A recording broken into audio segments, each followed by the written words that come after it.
नीयत सच्ची हो तो पूरी कायनात आपके हक में खड़ी हो जाती है। ਮਾਨ ਸਰਕਾਰ ਨੇ ਨਹਿਰੀ ਪਾਣੀ ਦੀ ਸਮੱਸਿਆ ਨੂੰ ਨਜਿੱਠਣ ਵਾਸਤੇ ਬਹੁਤ ਵਧੀਆ ਕੰਮ ਕੀਤੇ ਆ। ਸਾਡੇ ਖੇਤਾਂ ਨੂੰ ਪਾਣੀ ਪੂਰਾ ਲੱਗਣ ਲੱਗ ਪਿਆ ਜੀ। मांझा, मालवा, दुआबा और पुआध के इलाके दुआएं दे रहे हैं। ਮਾਨ ਸਰਕਾਰ ਦਾ ਬਹੁਤ ਬਹੁਤ ਧੰਨਵਾਦ ਕਰਦੇ ਹਾਂ। ਐਸ ਜੂਨ ਜੁਲਾਈ ਜਦੋਂ ਝੋਨੇ ਦੀ ਫਸਲ ਹੋਊਗੀ ਇਹ 85% ਤੇ ਪਹੁੰਚ ਜਾਾਂਗੇ। नमस्कार, बहुत स्वागत है आपका टीवी 9 भारतवर्ष पे। मैं हूं आपके साथ विपिन चौबे। 5 बज चुके हैं और आज भारत की बड़ी खबरें और वायरल तस्वीरें सच की कसौटी पर परखी जाएंगी।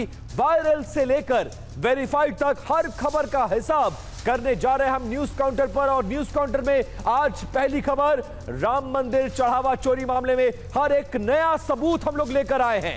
और चढ़ावा चोरी और चंपत धूरी, इनके किनारे इर्द गिर्द कौन से वो लोग हैं वो जरा चेहरे देख लीजिए। और अब चंपत राय खुद को साफ पाक बता रहे हैं। हर तथ्य सिर्फ एक इंसान को सवालों के घेरे में खड़ा कर रहा है और वो है चंपत राय। चंपत राय से जुड़ा हर एक पहलू आपको बताएंगे, लेकिन उससे पहले आप जान लीजिए कि आखिरकार राम मंदिर में किसने चढ़ावे की चोरी की गई और अयोध्या में चढ़ावा विवाद से पहले और बाद में चंदे के पैसों में बड़ी बढ़ोतरी हुई है।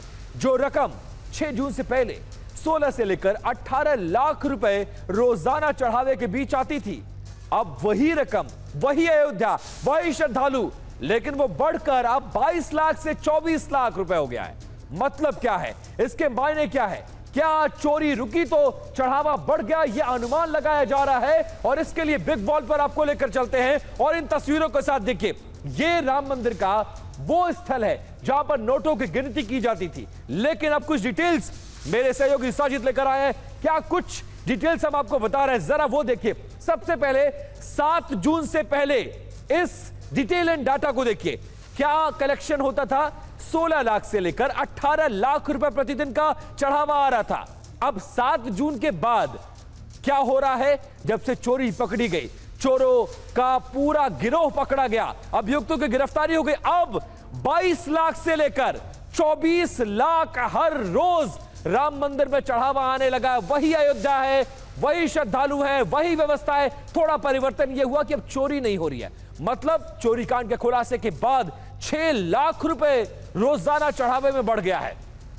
अगर इस आंकड़े को माने तो उसका मतलब यह हुआ कि पहले रोजाना अनुमान यह है कि 6 लाख रुपए प्रतिदिन की चोरी होती थी और एक महीने में इस आंकड़े को जोड़ा जाए तो यह बढ़कर 1 करोड़ 80 लाख हो जाता है, लगभग 2 करोड़। और इसी अमाउंट को अगर एक साल में कैलकुलेट कर दिया जाए 6 लाख रुपए रोज के हिसाब से, तो लगभग 21 करोड़ 60 लाख रुपए की चोरी एक साल में किया गया है। यह आंकड़ा बढ़ भी सकता है क्योंकि त्योहारों में, कुंभ के दौरान, रामनवमी के दौरान, दिवाली, दशहरा के दौरान श्रद्धालु बहुत बड़ी संख्या में आते हैं, तो जो चंदे की रकम है वो बढ़ जाती है। ऐसे में अब अंदाजा लगाइए कि चोरी कितनी बड़े लेवल पर किया जा रहा था। अब बात हम करने जा रहे हैं चंपत राय की। पहले एसआईटी ने उनका बयान दर्ज किया है, फिर पुलिस ने सवाल जवाब उनसे किए। अपने जवाब में चंपत राय ने साफ कहा है कि चोरी की इस घटना में उनकी कोई भूमिका नहीं है। सूत्रों के मुताबिक चंपत राय कुछ प्रशासनिक और वित्तीय व्यवस्था से जुड़े सवालों के जवाब नहीं दे पाए। पुलिस अब उनके बयानों का मिलान दूसरे गवाहों से और दस्तावेजों से कर रही है। कहा तो यह भी जा रहा है कि जरूरत पड़ने पर उन्हें दोबारा से पूछताछ के लिए बुलाया जा सकता है। अब देखिए चंपत राय से सवाल क्या हुए हैं और इसका जवाब क्या दिया चंपत राय ने, वो जानना बहुत ज्यादा जरूरी है। अब देखिए कुछ ग्राफिक्स आपके लिए लेकर आए हैं और उसके जरिए ये जानिए, ये जानकारी टीवी 9 भारतवर्ष के पास एक्सक्लूसिव है और इस जानकारी को हमारे संवाददाता अभिजीत ठाकुर ने हम तक पहुंचाया है। अब देखिए चढ़ावा चोरी में हाथ होने से चंपत राय ने साफ तौर पर इनकार कर दिया, मेरा कोई हाथ नहीं है। सूत्रों के मुताबिक चंपत राय ने कहा है कि चढ़ावे की चोरी में मेरी कोई भूमिका नहीं है। जानकारी मिलते ही मैं इस मामले में सक्रिय हुआ और मेरे कहने पर ही जो 8 लोग पकड़े गए हैं, वो संदिग्ध जिनको माना गया, वो मेरे कहने पर पकड़े गए हैं। हेर फेर ना हो इसके लिए इसकी जिम्मेदारी मेरी थी। टिन्नू यादव को बहुत पहले से जानता था, वो बहुत पहले से मुझसे जुड़ा हुआ था। टिन्नू यादव इतना गलत कर देगा, इसकी कानो कान खबर, इसकी कानो कान भनक चंपत राय को नहीं थी और उनकी उम्मीद अब टूटती नजर आ रही है। अब विश्व हिंदू परिषद के अंतर्राष्ट्रीय अध्यक्ष आलोक कुमार ने चंपत राय के इस्तीफे पर क्या कुछ कहा है, सबसे पहले वो सुनिए।